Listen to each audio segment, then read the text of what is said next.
안녕하세요. 책이 들리는 밤입니다. 오늘은 최서혜의 단편소설 탈출기를 들려드리겠습니다. 그럼 책이 들리는 밤과 함께 편안한 시간 되시길 바랍니다.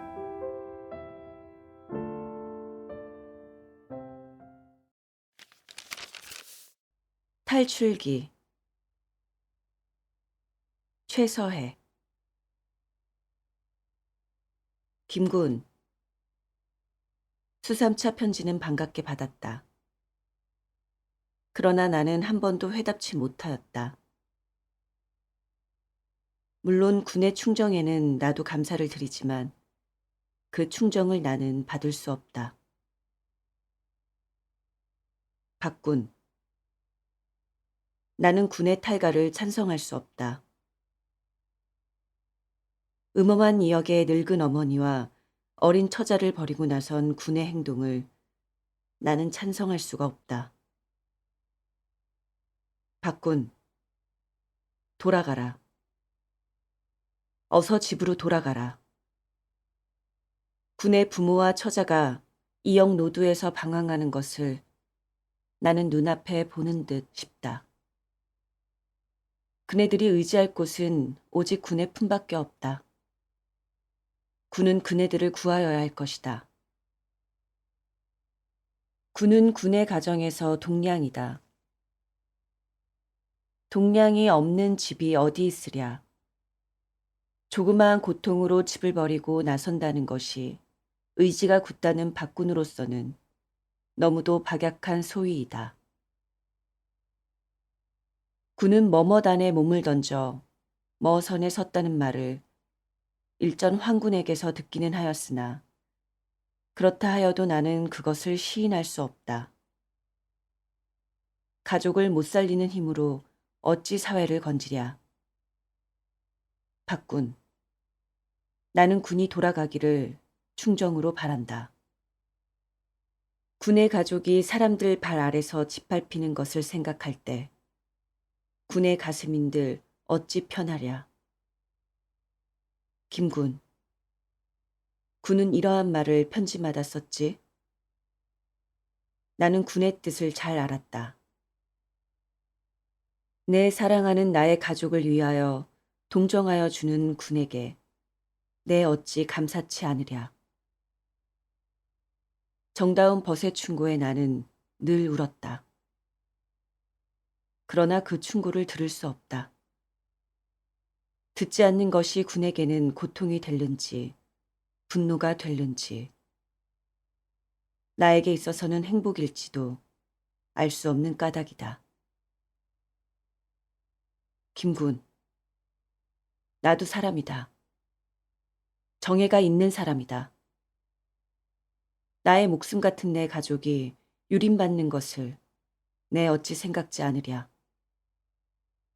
나의 고통을 제3자로서는 만분의 1이라도 느낄 수 없을 것이다. 나는 이제 나의 탈가한 이유를 군에게 말하고자 한다. 여기에 대하여 동정과 비난은 군의 자유이다. 나는 다만 이러하다는 것을 군에게 알릴 뿐이다. 나는 이것을 군이 아니면 다른 사람에게라도 알리지 않고는 견딜 수 없는 충동을 받는 까닭이다. 그러나 나는 단언한다. 군도 사람이오니 나의 말하는 것을 부인치는 못하리라. 김군, 내가 고향을 떠난 것은 5년 전이다. 이것은 군도 아는 사실이다. 나는 그때 어머니와 아내를 데리고 떠났다. 내가 고향을 떠나 간도로 간 것은 너무도 절박한 생활에 시든 몸이 새 힘을 얻을까 하여 새 희망을 품고 새 세계를 동경하여 떠난 것도 군이 아는 사실이다. 간도는 천부 금탕이다. 기름진 땅이 흔하여 어디를 가든지 농사를 지을 수 있고 농사를 잘 지으면 쌀도 흔할 것이다. 산님이 많으니 나무 걱정도 될 것이 없다. 농사를 지어서 배불리 먹고 뜻뜻이 지내자. 그리고 깨끗한 초가나 지어놓고 글도 읽고 무지한 농민들을 가르쳐서 이상촌을 건설하리라. 이렇게 하면 간도의 황무지를 개척할 수도 있다. 이것이 간도 갈 때 내 머릿속에 그리었던 이상이었다. 이때 나는 얼마나 기뻤으랴. 두만강을 건너고 오랑캐령을 넘어서 망망한 평야와 산천을 바라볼 때 청춘의 내 가슴은 이상의 불길에 탔다. 구수한 내 소리와 헌헌한 내 행동에 어머니와 아내도 기뻐하였다. 오랑캐령을 올라서니 서북으로 쏠려오는 봄 세찬 바람이 어떻게 뺨을 갈기는지. 에그, 춥구나. 여기는 아직도 겨울이로구나. 어머니는 수레 위에서 이불을 뒤집어 썼다. 무얼요? 이 바람을 많이 맞아야 성공이 올 것입니다. 나는 가장 씩씩하게 말하였다. 이처럼 나는 기쁘고 활기로웠다. 김군. 그러나 나의 이상은 물거품으로 돌아갔다. 간도에 들어서서 한 달이 못 되어서부터 거친 물결은 우리 새 생명의 앞에 기탄 없이 몰려왔다. 나는 농사를 지으려고 밭을 구하였다. 빈 땅은 없었다. 돈을 주고 사기 전에는 한 평의 땅이 남아 손에 넣을 수 없었다. 그렇지 않으면 진아인의 밭을 도주나 타조로 얻어야 된다. 1년 내 중국 사람에게서 양식을 구워 먹고 도조나 타조를 지으면 가을 주수는 빚으로 다 들어가고 또 처음 꼴이 된다. 그러나 농사라고 못 지어본 내가 도조나 타조를 얻는 데야 1년 양식빚도 못 될 것이고 또 나 같은 시로도에게는 밭을 주지 않았다. 생소한 산천이요. 생소한 사람들이니 어디가 어쩌면 좋을는지 의논할 사람도 없었다. H라는 총거리에 새빵을 얻어가지고 얼음얼음하는 새에 보름이 지나고 한 달이 넘었다. 그새 몇 푼 남았던 돈은 다 불어먹고 밭은 고사하고 일자리도 못 얻었다. 나는 팔을 걷고 나섰다. 이리저리 돌아다니면서 구들도 고쳐주고 가마도 붙여주었다. 이리하여 호구하게 되었다. 이때 H장에서는 나를 온돌장이라고 불렀다. 갈아입을 의복이 없는 나는 늘 숯검정이 꺼멓게 묻은 의복을 벗을 새가 없었다. H장은 좁은 곳이다. 구들 고치는 일도 늘 있지 않았다. 그것으로 밥 먹기는 어려웠다. 나는 여름 불볕에 삭김도 메고 꼴도 베어 팔았다. 그리고 어머니와 아내는 삭방아 찢고 강가에 나가서 부스러진 나뭇개비를 주워서 겨우 연명하였다. 김군. 나는 이때부터 비로소 무서운 인간고를 느꼈다. 아, 인생이란 과연 이렇게도 괴로운 것인가? 하는 것을 나는 생각하게 되었다. 나는 나에게 닥치는 풍파 때문에 눈물 흘린 일은 이때까지 없었다. 그러나 어머니가 나무를 줍고 아내가 삭방아를 찌을 때 나의 피는 끓었으며 나의 눈은 눈물에 흐려졌다. 에고, 차라리 내가 드러누워 앓고 말지. 네 괴로워하는 꼴은 차마 못 보겠다. 이것은 언제 내가 병들어 신음할 때 어머니가 울면서 하신 말씀이다. 이것을 무심히 들었던 나는 이때야 이 말의 참뜻을 느꼈다. 아, 차라리 나의 고기가 찢어지고 뼈가 부서지는 것은 참을 수 있으나 내 눈앞에서 사랑하는 늙은 어머니와 아내가 배를 줄이고 남의 멸시를 받는 것은 참으로 견디기 어렵구나. 나는 이렇게 여러 번 가슴을 쳤다. 나는 밤이나 낮이나 비오나 바람이 치나 헤아리지 않고 삭김, 삭심부름, 상나무, 무엇이든지 가리지 않았다. 오늘도 배고프겠구나. 아침도 변변히 못 먹고. 나는 너 배 줄이 잡는 것을 보았으면 죽어도 눈을 감겠다. 내가 상리를 하다가 늦게 돌아오면 어머니는 우실 듯이 말씀하셨다. 그러나 나는 흔연하게 배는 무슨 배가 고파요? 대답하였다. 내 아내는 늘 별말이 없었다. 무슨 일이든지 시키는 대로 속옷하고 아무 소리 없이 순종하였다. 나는 그것이 더욱 불쌍하게 생각되었다. 나는 어머니보다는 아내 보기가 퍽 부끄러웠다. 경제에 자립도 못 되는 내가 왜 장가를 들었누. 이것이 부모의 한 일이지만 나는 이렇게도 탄식하였다.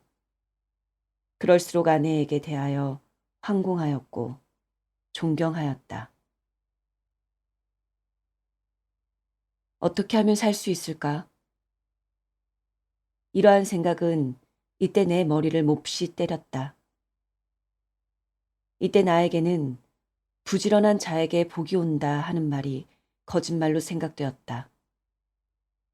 그 말을 지상의 격언으로 굳게 믿어온 나는 그 말에 도리어 일종의 의심을 품게 되었고 나중은 부인까지 하게 되었다. 부지런하다면 이때 우리처럼 부지런함이 어디 있으며 정직하다면 이때 우리 식구같이 정직함이 어디 있으랴. 그러나 빈곤은 날로 심하였다. 이틀, 사흘 굶은 적도 한두 번이 아니었다. 한 번은 이틀이나 굶고 일자리를 찾다가 집으로 들어가니 부엌 앞에 앉았던 아내가 무엇을 먹다가 깜짝 놀란다. 그리고 손에 쥐었던 것을 얼른 아궁이에 집어넣는다. 이때 불쾌한 감정이 내 가슴에 떠올랐다. 무얼 먹을까? 어디서 무엇을 얻었을까? 무엇이길래 어머니와 나 몰래 먹노? 아, 여편네랑 그런 것이로구나. 아니, 그러나 설마 그래도 무엇을 먹던데. 나는 이렇게 아내를 의심도 하고 원망도 하고 믿게도 생각하였다. 아내는 아무 말 없이 어색하게 머리를 숙이고 앉아서 씩씩하다가 밖으로 나간다.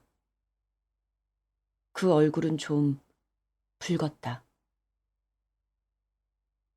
아내가 나간 뒤에 나는 아내가 먹다가 던진 것을 찾으려고 아궁지를 뒤지었다.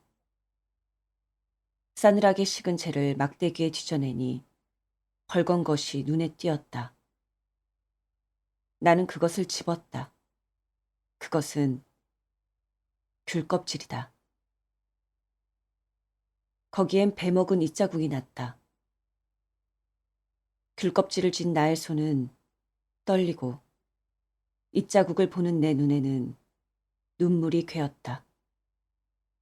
김군, 이때 나의 감정을 어떻게 표현하면 적당할까? 오죽 먹고 싶었으면, 오죽 배고팠으면 길바닥에 내던진 귤껍질을 주워 먹을까? 더욱이 몸 피자는 그가 아, 나는 사람이 아니다. 그러한 아내를 나는 의심하였구나. 이놈이 어찌하여 그러한 아내에게 불평을 품었는가. 나 같은 간악한 놈이 어디 있으랴. 내가 양심이 부끄러워서 무슨 면목으로 아내를 볼까. 이렇게 생각하면서 나는 느껴가며 눈물을 흘렸다. 귤껍질을 쥔 채로 이를 악물고 울었다. 예, 어째 우느냐. 일어나거라. 우리도 살 때 있겠지. 늘 이렇겠느냐. 하면서 누가 어깨를 친다. 나는 그것이 어머니인 것을 알았다. 나는 아이고 어머니, 나는 불효자회다 하면서 어머니의 발을 안고 자꾸 울고 싶었다. 그러나 나는 아무 소리 없이 가슴을 부둥켜 안고 밖으로 나왔다. 내가 왜 우누? 울기만 하면 무엇하나. 살자. 살자. 어떻게든지 살아보자. 내 어머니와 내 아내도 살아야겠다. 이 목숨이 있는 때까지는 벌어보자. 나는 이를 갈고 주먹을 쥐었다. 그러나 눈물은 여전히 흘렀다. 아내는 말없이 울고 섰는 내 곁에 와서 손으로 치마끈을 만지작거리며 눈물을 떨어뜨린다. 농삿집에서 길러난 아내는 지금도 어찌 수줍은지 내가 울면 같이 울기는 하여도 어떻게 말로 위로할 줄은 모른다. 김군, 세월은 우리를 위하여 여름을 항상 주지 않았다. 서풍이 불고 서리가 내리기 시작하였다. 찬 기운은 헐벗은 우리를 위협하였다. 가을부터 나는 대구어 장사를 하였다. 3원을 주고 대구 10마리를 사서 등에 지고 산골로 다니면서 콩과 바꾸었다. 그러나 대구 10마리는 등에 질 수 있었으나 대구 10마리를 주고 받은 콩 10말은 질 수 없었다. 나는 하는 수 없이 3, 40리나 되는 곳에서 2말씩 사흘 동안이나 저었다. 우리는 10마리 되는 콩을 자본 삼아 두부 장사를 시작하였다. 아내와 나는 진종일 맷돌질을 하였다. 무거운 맷돌을 돌리고 나면 팔이 뚝 떨어지는 듯하였다. 내가 이렇게 괴로울 적에 해산한 지 며칠 안 되는 아내의 괴로움이야 어떠하였으랴. 그는 늘 낯이 부석부석하였다. 그래도 나는 무슨 불평이 있는 때면 아내를 욕하였다. 그러나 욕한 뒤에는 곧 후회하였다. 콧구멍만한 부엌방에 가마를 걸고 맷돌을 놓고 나무를 들이고 의복가지를 걸고 하면 사람은 겨우 비비고 들어앉게 된다. 땡김에 문창은 떨어지고 벽은 눅눅하다. 모든 것이 후줄근하여 의복을 입은 채 미지근한 물속에 들어앉은 듯하였다. 어떤 때는 애써 갈아놓은 비치가 이 뜬 김 속에서 쉬어버렸다. 두분물이 가마에서 몹시 끓어 번질 때 우윳빛 같은 두분물 위에 바닷빛 같은 노란 기름이 엉기면 우리는 안심한다. 그러나 두분물이 휘멀끔해지고 기름기가 돌지 않으면 거기에만 시선을 쏘고 있는 아내의 낯빛부터가 글러가기 시작한다. 초를 쳐보아서 두부발이 서지 않고 매캐지근하게 풀려질 때에는 우리의 가슴은 덜컥한다. 또 신괴로구나. 저를 어쩌노. 젖을 달라고 빽빽 우는 어린아이를 안고 서서 두분물만 들여다보시던 어머니는 목매인 말씀을 하시면서 우신다. 이렇게 되면 온 집안은 신산하여 말할 수 없는 울음, 비통, 처참, 초조한 분위기에 쌓인다. 너 고생한 게 애달구나. 팔이 부러지게 갈아서 그거 팔아서 장을 보려고 태산같이 팔았더니 어머니는 그저 가슴을 뜯으면서 운다. 아내도 울 듯 울 듯이 머리를 숙인다. 그 두부를 판 데야 큰 돈은 못 된다. 기껏 남는 데야 20전이나 30전이다. 그것으로 우리는 호구를 한다. 20전이나 30전의 어머니는 운다. 아내도 기운이 준다. 나까지 가슴이 바짝 바짝 조인다. 그날은 하는 수 없이 쉰 두분물로 때를 내우고 지낸다. 아이는 젖을 달라고 밤새껏 빽빽거린다. 우리의 살림에는 어린 것도 귀찮았다. 울면서 겨자 먹기로 괴로운 대로 또 두부를 하지 않으면 안 된다. 그러나 이번에는 뗄 나무가 없다. 나는 낫을 들고 떠난다. 내가 낫을 들고 떠나면 산후 여독으로 신음하는 아내도 낫을 들고 말없이 나를 따라 나선다. 어머니와 나는 굳이 만류하나 아내는 듣지 않는다. 내 손으로 하는 나무 이것만 마음 놓고는 못한다. 산 임자에게 들키면 여간한 경을 치지 않는다. 그러므로 우리는 황혼이면 산에 가서 도적나무를 하여 치고 밤이 깊어서 돌아온다. 아내는 이고 나는 치고 캄캄한 밤에 산비탈로 내려오다가 발이 미끄러지거나 돌에 채면 곤두박질을 하여 나무찜 속에 든다. 아내는 소리 없이 이었던 나무를 내려놓고 나무찜에 눌려서 버둥거리는 나를 더욱 끄집어 일으킨다. 그러나 내가 나무찜을 치고 일어나면 아내는 혼자 나무찜을 이지 못한다. 또 내가 나무찜을 벗고 아내에게 이어주면 나는 추워주는 이 없이는 나무찜을 칠 수 없다. 하는 수 없이 나는 어떤 높은 바위에 벗어놓고 아내에게 이어준다. 이리하여 산비탈을 내려오면 언제 왔는지 어머니는 애를 업고 우들우들 떨면서 산 아래서 기다리시다가도 인제 오니? 나는 너 또 붙들리지나 않는가 하여 혼이 났다.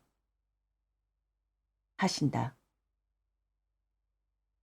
나는 이렇게 나무 도적질을 하다가 중국 경찰서에까지 잡혀가서 여러 번 맞았다. 이때 이웃에서는 우리를 조소하고 경찰에서는 우리를 의심하였다. 참, 신수가 멀쩡한 연놈들이 그 꼴이야? 어디가 일자리 두고 하지 않고.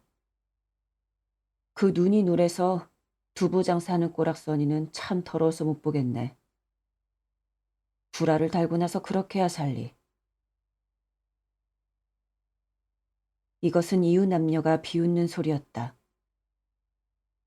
그리고 어떤 산임자가 나무 잃은 고발을 하면 경찰서에서는 불문곡직하고 우리 집부터 수색하고 질문하면서 나를 때린다.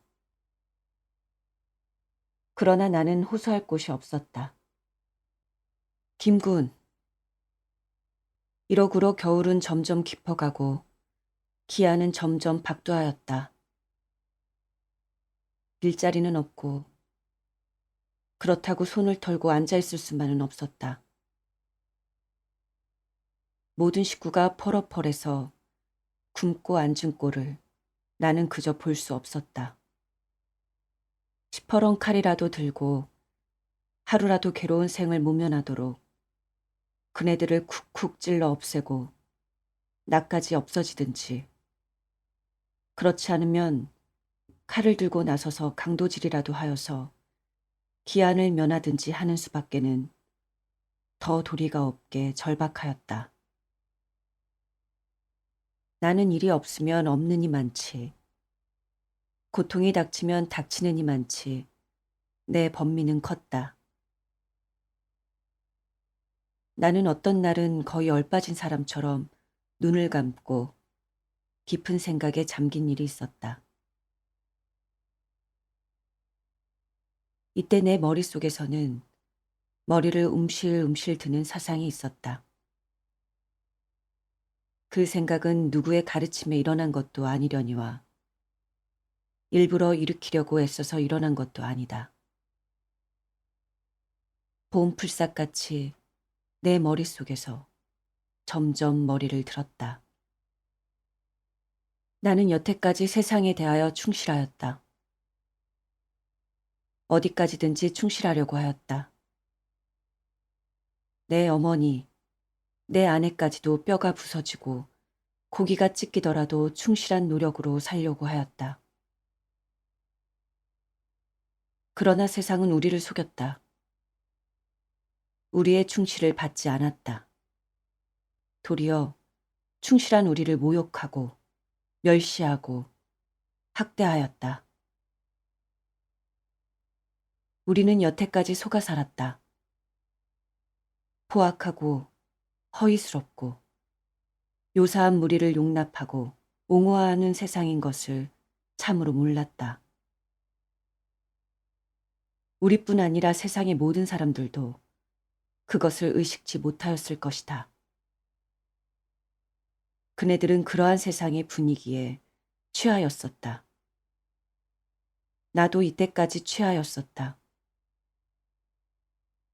우리는 우리로서 살아온 것이 아니라 어떤 험악한 제도의 희생자로서 살아왔었다. 김군, 나는 사람들을 원망치 않는다. 그러나 마주에 취하여 자기의 피를 짜 바치면서도 깨지 못하는 사람을 그저 볼 수 없다. 허위와 요사와 표독과 게으른 자를 옹호하고 용납하는 이 제도는 더욱 그저 둘 수 없다. 이 분위기 속에서는 아무리 노력하여도 충실하여도 우리는 우리의 생의 만족을 느낄 날이 없을 것이다. 어찌하여 겨우 연명을 한다 하더라도 죽지 못하는 삶이 될 것이요. 그 영향은 자식에게까지 미칠 것이다. 나는 어미 품속에서 빽빽하는 어린 것의 장래를 생각할 때면 애잡자란 감정과 분함을 금할 수 없다.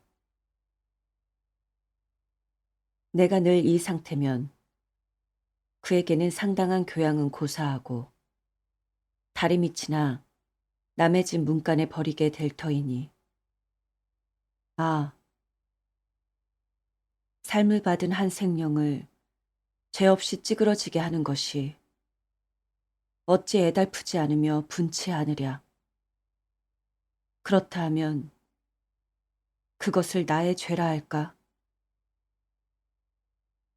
김군, 나는 더 참을 수 없었다. 나는 나부터 살리려고 한다. 이때까지는 최면술에 걸린 송장이었다. 제가 죽은 송장으로 남을 어찌 살리랴. 그러려면 나는 나에게 최면술을 걸려는 무리를, 험악한 이 공기의 원류를 쳐부수려고 하는 것이다. 나는 이것을 인간의 생의 충동이며 확충이라고 본다. 나는 여기서 무상의 법렬을 느끼려고 한다. 아니, 벌써부터 느껴진다. 이 사상이 드디어 나로 하여금 집을 탈출케 하였으며 머머단에 가입하게 하였으며 비바람 밤낮을 헤아리지 않고 벼랑 끝보다 더 험한 머선에 서게 한 것이다. 김군, 거듭 말한다. 나도 사람이다. 양심을 가진 사람이다. 애정을 가진 사람이다. 내가 떠나는 날부터 식구들은 더욱 공경에 들 줄도 나는 알았다. 자칫하면 눈 속이나 어느 구렁에서 죽는 줄도 모르게 굶어 죽을 줄도 나는 잘 안다. 그러므로 나는 이곳에서도 남의 집 행랑 어멈이나 아범이며 노두에 방황하는 거지를 무심히 보지 않는다. 아, 나의 식구도 그럴 것을 생각할 때면 자연히 흐르는 눈물과 뿌직뿌직 찢기는 가슴을 덮쳐 잡는다. 그러나 나는 이를 갈고 주먹을 쥔다. 눈물을 안이 흘리려고 하며 비애에 상하지 않으려고 한다. 울기에는 너무도 때가 늦었으며 비애에 상하는 것은 우리의 박약을 너무도 표시하는 듯 싶다. 어떠한 고통이든지 참고 분투하려고 한다. 김군, 이것이 나의 탈가한 이유를 대략 적은 것이다. 나는 나의 목적을 이루기 전에는 내 식구에게 편지도 하지 않으려고 한다. 그네가 죽어도, 내가 또 죽어도. 나는 이러다가 성공 없이 죽는다 하더라도 원한이 없겠다. 이 시대, 이 민중의 의무를 이행한 까닭이다. 김구나, 말을 다하였으나 정은 그저 가슴에 넘치누나.